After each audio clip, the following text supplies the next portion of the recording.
About 5 o'clock, I was off ahead and noticed a path which I had been told I should meet with, and when I met with, I must follow. The path was slightly indistinct, but by keeping my eye on it, I could see it. Presently, I came to a place where it went out, but appeared again on the other side of a clump of underbrush fairly distinct. I made a short cut for it, and the next news was I was in a heap on a lot of spikes, some 15 feet or so below ground level, at the bottom of a bag-shaped game pit.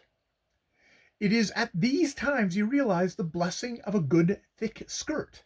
Had I paid heed to the advice of many people in England, who ought to have known better and did not do it themselves, and adopted masculine garments, I should have been spiked to the bone and done for. Whereas, save for a good many bruises, here I was with the fullness of my skirt tucked under me, sitting on 9 ebony spikes some 12 inches long, in comparative comfort, howling lustily to be hauled out.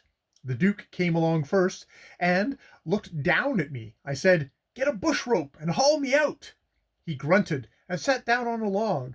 The passenger came next, and he looked down. "You kill?" he say. "Not much," say I. "Get a bush rope and haul me out." "No fit," says he, and sat down on the log.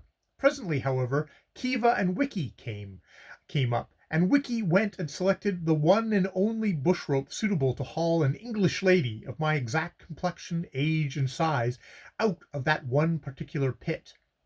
They seemed rare round there from the time he took, and I was just casting about in my mind as to what method would be best to employ in getting up the smooth, yellow, sandy clay incurved walls, when he arrived with it, and I was out in a twinkling, and very much ashamed of myself, until Silence, who was then leading, disappeared through the path before us with a despairing yell.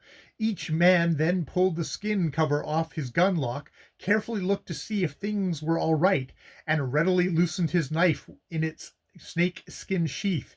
And then we set about hauling poor Silence out, binding him up where necessary with cool green leaves, for he, not having a skirt, had gotten a good deal frayed at the edges on those spikes.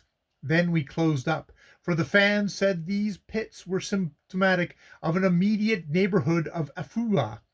We sounded our ground as we went in the thick plantain patch, through which we could see a great clearing in the forest and the low huts of a big town. We charged into it, going right through the guardhouse gateway at one end in single file, as its narrowness obliged us, and into the street-shaped town, and formed ourselves into as imposing a looking party as possible in the center of the street. The Fuarians regarded us with much amazement, and the women and children cleared off into the huts and took stock of us through door-holes. There were but few men in the town, the majority, we subsequently learnt, being away after elephants, but there were quite sufficient left to make a crowd in a ring round us.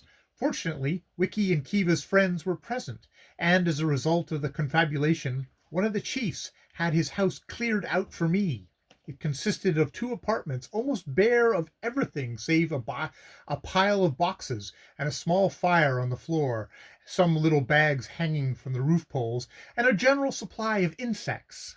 The inner room contained nothing save a hard plank, raised on 4 short pegs from the earth floor.